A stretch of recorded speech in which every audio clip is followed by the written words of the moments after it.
स्वागत है आप सभी का आपके अपने YouTube चैनल बायो पॉइंट में। आज के इस वीडियो में हम समझेंगे प्लियोट्रॉपी को।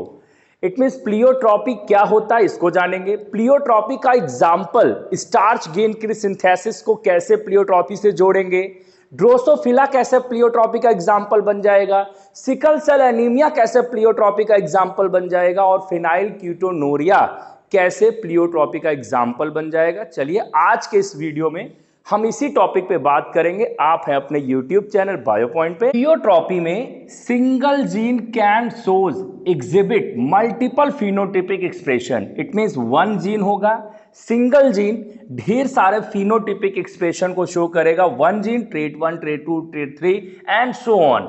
अगर ऐसी कंडीशन होती है कि सिंगल जीन ढेर सारे मल्टीपल इफेक्ट को शो कर रहा है तो ऐसी कंडीशन को हम प्लियोट्रॉपी बोलते हैं। पॉलीजेनिक से आप कंफ्यूज नहीं होंगे। पॉलीजेनिक में क्या होता है, ढेर सारे जीन मिलकर के किसी एक एक्सप्रेशन को शो करते हैं। यहां पे अपोजिट है। क्या अपोजिट है?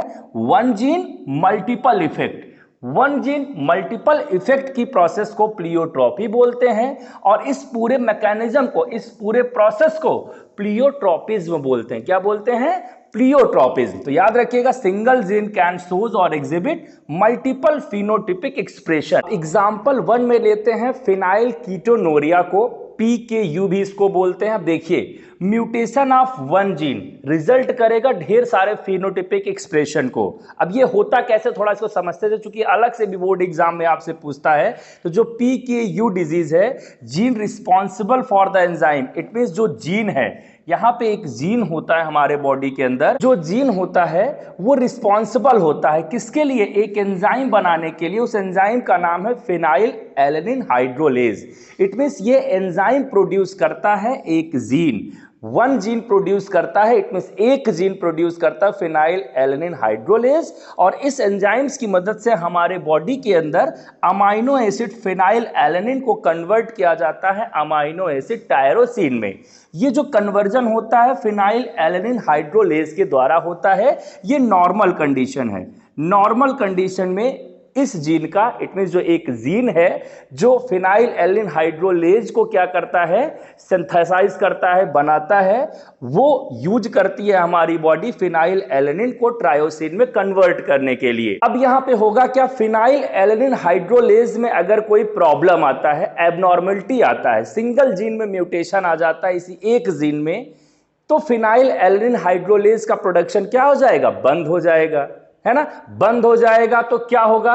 Phenyl alanine accumulated in the body. अब ये तो कन्वर्जन होगा नहीं, क्योंकि ये एंजाइम बंद हो गया प्रोड्यूस होना, क्योंकि ये जीन क्या हो गया? म्यूटेशन हो गया, चेंज हो गया। इस जीन के चेंज होने के नाते ये एंजाइम नहीं बना और फिनाइल एलेनिन ट्रायोसिन में कन्वर्ट नहीं हुआ, तो फिनाइल एलेनिन का अमाउंट हमारे बॉडी के अंदर एक्यूमुलेटेड होता जाएगा।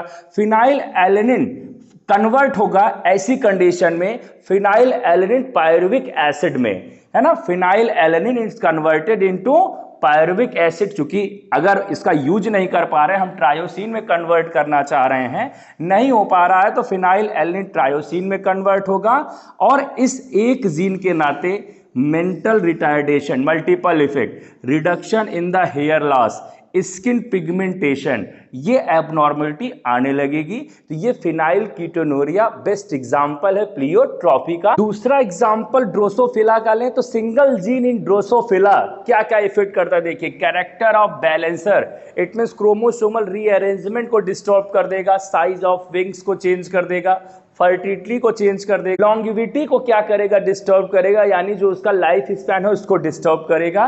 तो ये सिंगल जीन ड्रोसोफिला में मल्टीपल इफेक्ट शो कर रहा है, तो ये भी प्लियोट्रॉपी का एग्जांपल है। सिकल सेल डिजीज की बात करें, जिसको SCD भी कहते हैं, सिकल सेल एनीमिया बोलते हैं, SCA, और ड्रिपेनोसाइटोसिस बोलते हैं। क्या होता है ये?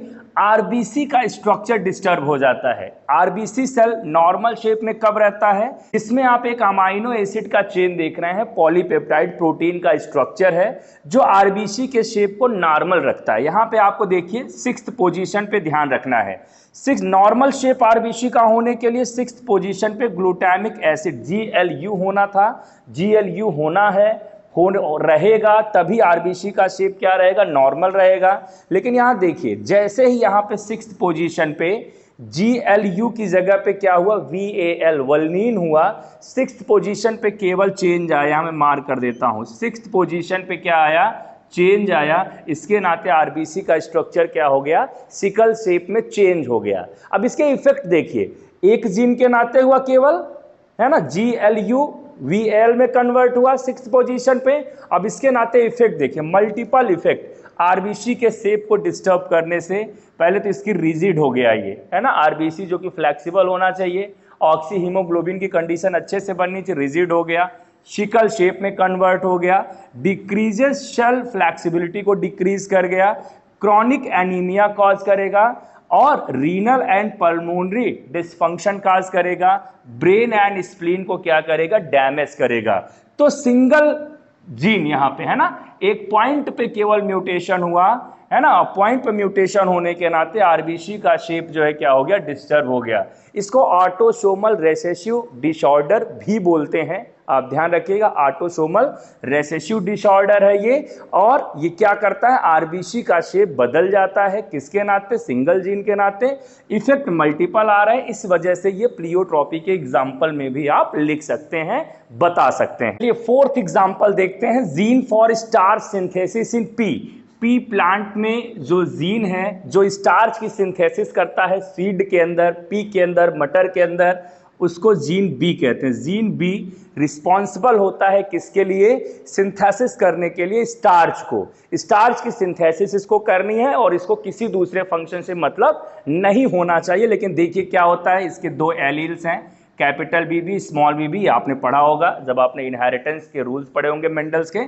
अब यहाँ पे आप देखते हैं, देखिए कैपिटल बी बी कंडीशन, जब ये होमोजाइगस डोमिनेंट फॉर्म में रहता है तो लार्ज स्टार्च ग्रेन और राउंड सीड, स्टार्च सिंथेसिस को तो डील कर ही रहा है, उसके साथ साथ सीड के शेप को भी डील कर रहा है। कैपिटल बी स्मॉल बी होगा तो intermediate size of starch grain, और ग्रेन का जो शेप होगा वो कैसा होगा, राउंड होगा। Small B B small starch grain होगा और रिंकल्ड सीड होगा, है ना, सीड के शेप को भी डिटरमाइन कर रहा है, और किसके साथ, स्टार्च की सिंथेसिस के साथ। जबकि इसको क्या करना था, एक जीन एक इफेक्ट मेंडल के अकॉर्डिंग, लेकिन यहां पे 1 जीन मल्टीपल इफेक्ट नजर आ रहे हैं। इस वजह से ये एग्जाम्पल बनता है किसका, प्लियोट्रॉपी का। बहुत कंफ्यूजन होता है इस वाले एग्जाम्पल में विशेष करके कि स्टार्च की सिंथेसिस प्लियोट्रॉपी का एग्जाम्पल कैसे हो सकता है। तो मुझे लगता है कि आपको ये चारों एग्जाम्पल से अच्छे तरीके से प्लियोट्रॉपी समझ में आ गया है। चैनल को सब्सक्राइब करिएगा, फिर मिलेंगे ऐसे ही नए वीडियो में। तब तक इस चैप्टर के सभी पार्ट की लिंक शो हो रही है, जरूर देखिएगा। वीडियो में अंत तक बने रहने के लिए आप सभी का सहृदय से धन्यवाद।